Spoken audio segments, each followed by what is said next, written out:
Welcome back, everybody. We are going on to game 2 between Freeman and Zaraki in the losers match, with Freeman just coming off an incredible win. Yeah, that was seriously mind blowing. I can't remember last time I saw a win that was quite that tenuous, unpredictable, and bizarre. But yeah, I awesome. don't even like. I'm trying to think. It feels to me like that should have been because Zaraki messed up in a huge way, but I'm trying to think. It's like I don't think he made any incredible blunders. Like nothing really No, stands out to me. I no, mean, me there were a neither. few places he could have microed the Zerglings a little bit better, but this is really weird. Yeah, Strange game. very weird game, but somehow the credit has to go to Freeman. It's winning from a very unlikely situation. He knew what he had to do. He knew he needed to survive, and if possible, kill the Zerg natural expansion with slow lots, and that's exactly what he did. And you have to say he earned the win. And here we go on into game 2, and I am incredibly excited to see what's going to come out of this one. I hope he proxy gates. I hope he proxy gates. All right, come on, Freeman, let's do it. Proxy gate him. Come on.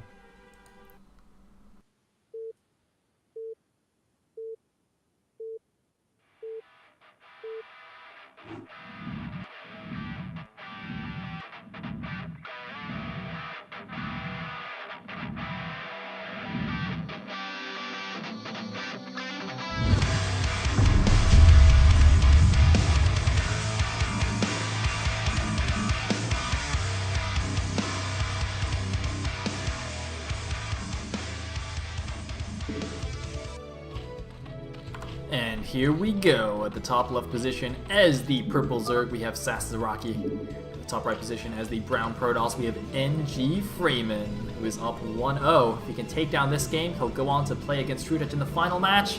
If Zaraki wins, then we'll go on to game 3 on Fighting Spirit. Elegant, unmute. Sorry, I was muted. It was a pointless comment anyway, but I'm saying, I'm looking at the top right corner, I'm watching Freeman. His probes look super fast. I watch them go backwards and forwards to the minerals. They're like, shoo. They are Really? some quick probes. Well, probes are supposed to be the quickest of all the workers, right? They have like the highest acceleration value. Yeah, but look at them go. They're pretty quick. They STEM look probes. confusingly fast. At first I thought we were on like ×2 speed or something. Crazy time. Maybe this is a last shadow map and probes actually have a higher speed value or something. Yeah, maybe, Yeah. maybe.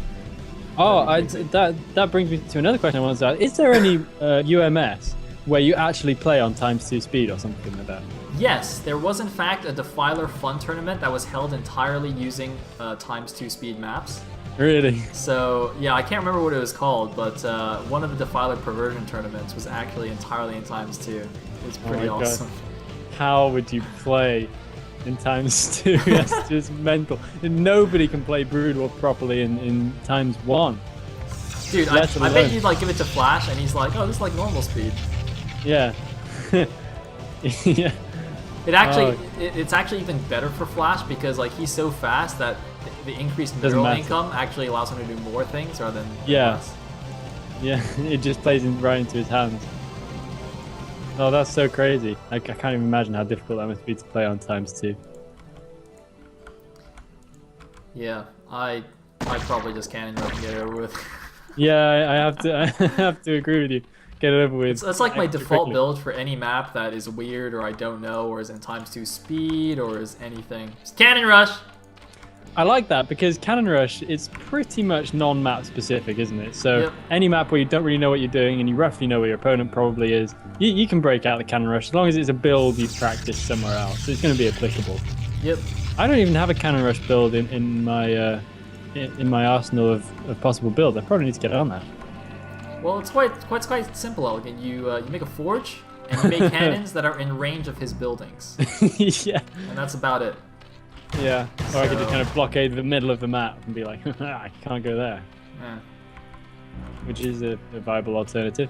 Hey, that's what you do on fastest. That is a legit strategy on fastest. Is just Really? just to build an entire cannon field in the middle of the map because all the bases have to go through the middle. So if you just fill the middle of the map with cannons, that nobody can go through. It's legit. Yeah, that's pretty crazy. Fastest is just like nothing else, though, is it? It's not quite StarCraft. Dude, it's like the gateway into playing real melee, I think. Like I started Yeah. off See, I started off playing UMS.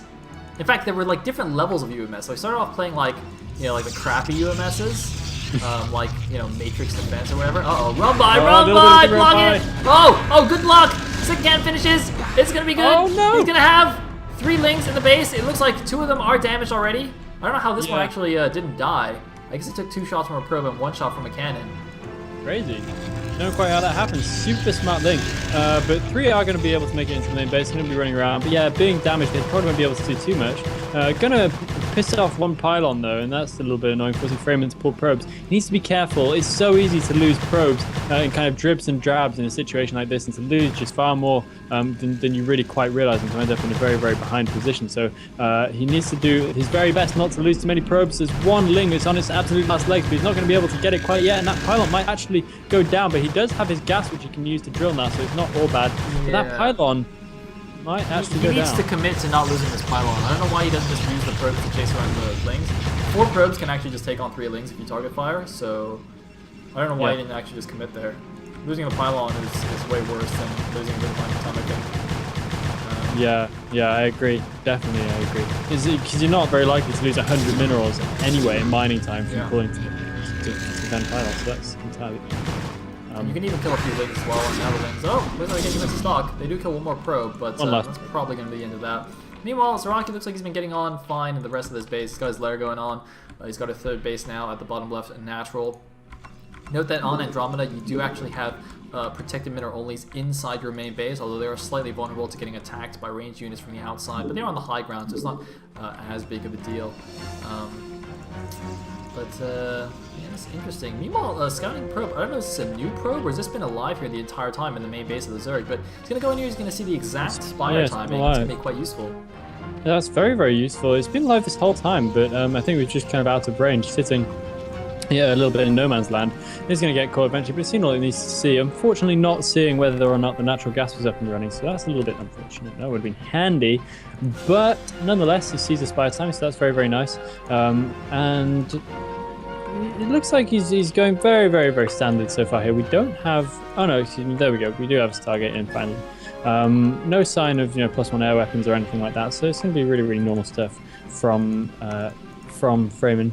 I often think that PvZ on this map, some kind of shuttle play would probably be pretty nice. I don't know. Absolutely. What do you think? Absolutely. I mean, you've got the island exposed at the 12 and the 6. It's so much easier to hold for the Protoss. Well, actually, I don't know. Zergs have Nidus Canal, so that can help a lot. But I mean, it's so easy to just drop like a single probe there and just build everything you need. So it's quite nice. And of course, I did mention before that Sayer Reaver in particular is very, very strong on this map, especially in these positions. Of course, they're in I don't want to say close air positions, but you can see how the island expo is like in between their bases, so you can kind of harass the back of the main while also taking that expo, and kind of like the naturals are pretty close by air. So if he was going to do Sayer Reaver, this would be the ideal time to do it, but it doesn't look like he's doing that. I think it might be nice to see something like that out of him, because I think he really needs to be kind of using the map to his greatest advantage, as I think all players should be. So he might have a little bit of interesting time, but the 3rd base and the natural expansion are very, very far apart on this map. That's a big gap between the Zerg's natural and the Zerg's speed. So there is kind of a little bit of an opening there for speed, that kind of stuff, and for pulling the Zerg all over the map. Oh, Corsair! Oh, he saw it! He's on top! He needs to run to the natural though. Wait. All right, doing the swirling around action. Nice. And just make it. Nice. He's got 2 photon cannons coming in as well. That's very curious. Unnecessary.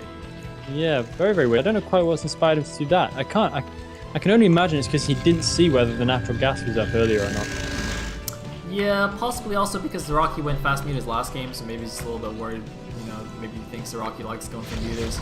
Really don't need to be getting 2 cannons. Actually, it's also because he, instead of scouting with the first Corsair, he killed the Overlord in his main, so he has no idea what's going on the other side. That's why you really shouldn't kill the first Overlord if you haven't got a scout off. It's much more important to see what your opponent's doing.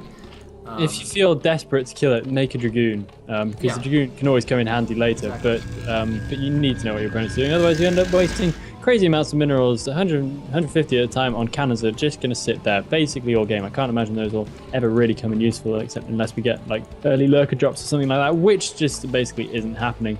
And already we have Zaraki going into a fairly defensive standpoint. However, we do have Overlord speed on the way in already, but not to read too much into that.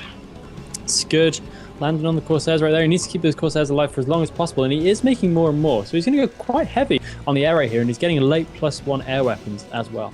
Yeah, he's also looks like setting up to get this mineral only very quickly. He's still only got 2 gateways in total, and they're already getting his 3rd Nexus. Now this is kind of a double-edged sword. So on the one hand, obviously his economy, oh, hold that thought, looks like we have Zell move out, but they're going to run smack into some Hydras. Going to have to run right back here. Probably going to have to build a couple of extra cannons. With +1 speed outs here and a couple of cannons, I don't think he's in too great a danger, even against this many Hydras. He might lose the Forge, which is a bit annoying. Actually, if the cannons are under attack, he should just send the Zealots out here. Yeah, he should. He's got a DT though. Is going to make things okay.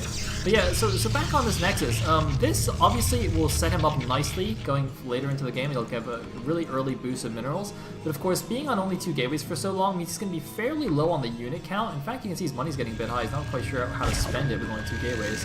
And that'll allow Zaraki, if he wants, to get the fast 4th base in the bottom left, or to, maybe set up a lurker contain. Basically, he'll have control for the next minute or 2 while the Protoss is still getting going. Yeah, complete control. There's no real way that Freeman's going to be able to take that back. He does have a decent army, and he should be able to push these Hydras back again, especially in conjunction with the DCs. But there is an Overlord out and about with the Hydras army now, and the Corsairs are far away from home. It looks like he's lost most of his Corsairs actually as well. My Templar! Oh no! Oh no! What's he doing out there? Why is he not up on the high ground? Why is he not on the high ground? He jump on the high ground. He can just storm from above in complete safety. Those cannons might not all be in time. We have only 3 cannons. Freeman is actually maybe even going to lose right here to a mid-game Hydra burst.